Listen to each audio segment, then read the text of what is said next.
Hey, it's Mooney from the Muniverse, and I want to talk about something that's been coming up a lot as we're launching into 2026.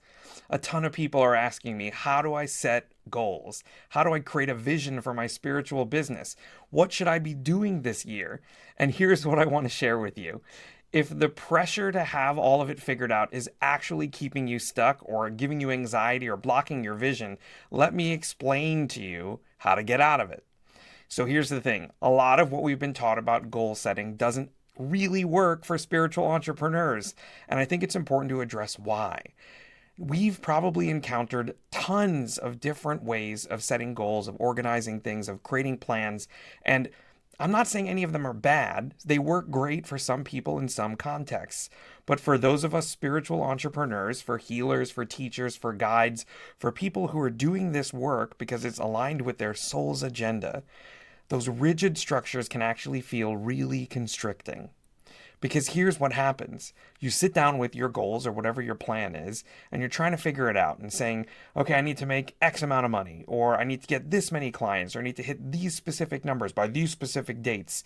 And what ends up happening is that the pressure of those goals, the pressure of trying to predict and control everything, it actually kills the creativity. It drains your intuition. It just cancels that flow that you need to get into to do this work well. And I'll give you an example from my own life. When I first started doing this, I had this very clear business plan. I had written down exactly what I was going to do, how many students I was going to have, how much money I was going to make, what my programs were going to look like. And you can guess what happened. None of it happened the way that I planned, that I wanted it to happen. Right? But you know what did happen? Things that were so much better than what I had planned. Opportunities I couldn't have predicted, students who needed what I had to offer in ways I didn't even know were possible. And if I had been so attached to my specific plan, I would have missed all of that. So, what I want to offer you instead is a different way to think about visioning for 2026. Instead of asking yourself, what do I want to achieve this year? Which puts all of the focus on outcomes and numbers and things you can't necessarily control, I want to ask you three different questions. And I want you to ask those questions of yourself.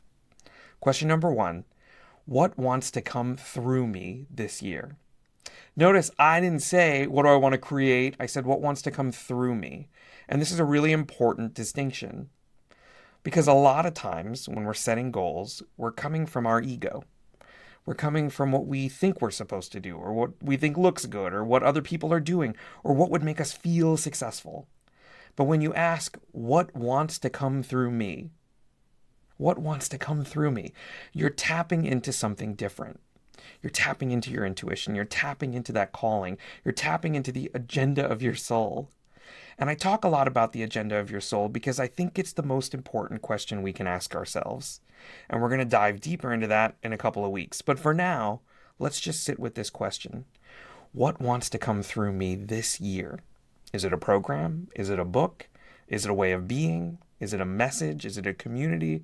You don't have to know exactly what it is yet. You're just opening the door to let it reveal itself to you.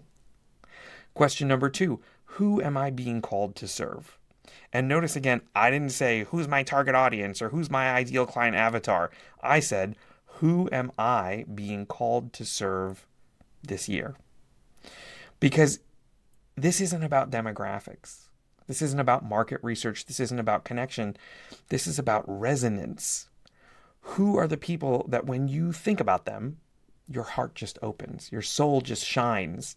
When you think about helping them, you feel that inner ding, that yes, that pull, that calling that confirms for you, this is what I'm here to do.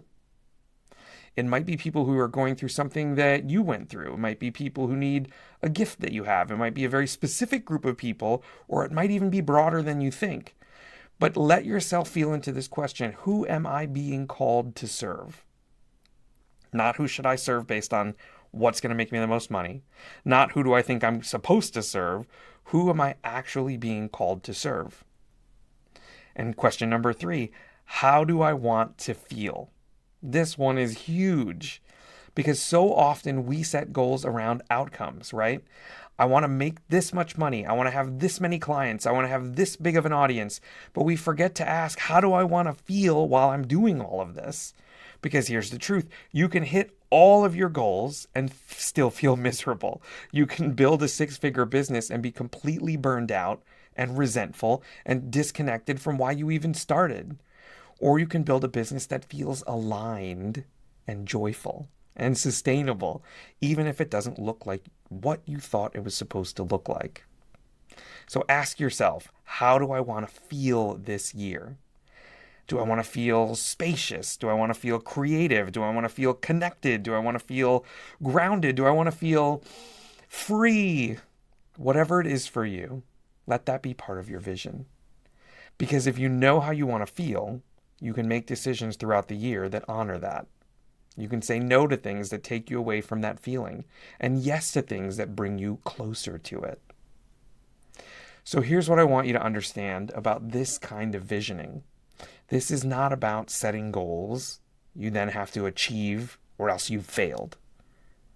This is about creating what I call permission-based vision. It's an invitation. It's not an obligation.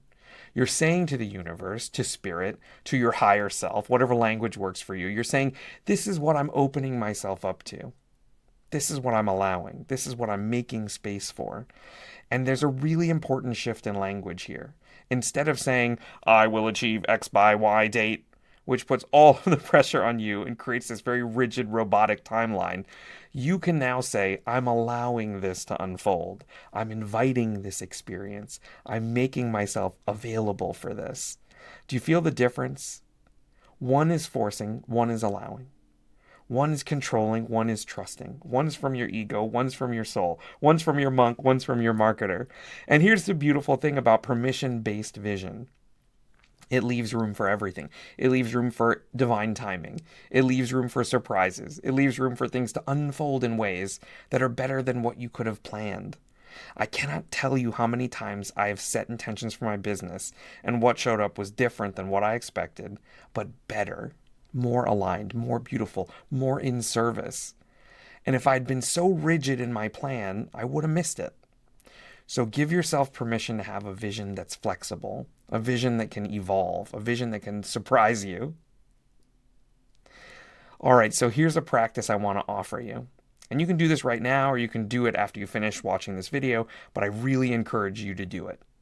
I want you to write a letter to yourself from December 31st, 2026.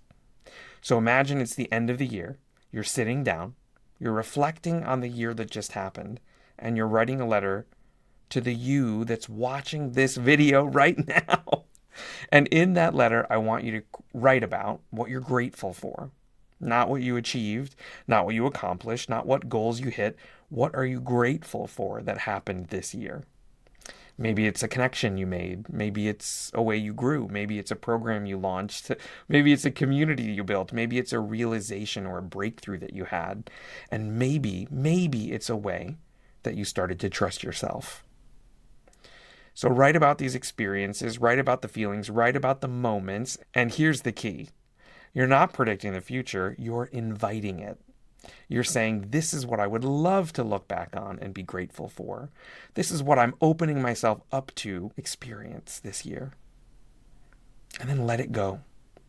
You don't have to grip it. You don't have to force it. You don't have to make it a checklist. You just have to let it be. Just let it hang there as an invitation, like a North Star, as a reminder of what you're making space for. So now I'm going to ask you to do something, and I'm going to ask you to do that kind of right now. Pause this video just for a second and say out loud, hand on your heart, deep breath in. I'm allowing 2026 to surprise me with what wants to come through. Say it again. I'm allowing 2026 to surprise me with what wants to come through. I'm allowing 2026 to surprise me with what wants to come through. Do you feel that? That opening, that spaciousness? That's what we're cultivating here. So to recap really quickly, instead of setting rigid goals that create pressure and anxiety and all sorts of icky stuff, I want you to ask yourself 3 questions. What wants to come through me this year? Who am I being called to serve? How do I want to feel? And then write that letter to yourself from the end of the year. Make it an invitation. Make it permission based. Make it spacious enough for magic to happen. And if you want support with this, you want a container that's going to help you put all of this together, come on over to themuniverse.com and sign up for the resources that are there. Join the newsletter, hang out with us in the private Facebook group, start connecting with people, and see what you can bring to life this year in your business and on your spiritual journey. So in the comments, I'd love to hear what's your one word for your 2026 vision. Just one word. What's the energy? What's the feeling? What's the intention? That might kickstart some stuff for you. Drop it in the comments. I'm going to read them. I'm going to celebrate with you. And hey, welcome to 2026. Let's make this a year of allowing, not forcing, a year of trusting, not controlling, and a year of doing this your way on your terms. I'll see you next week.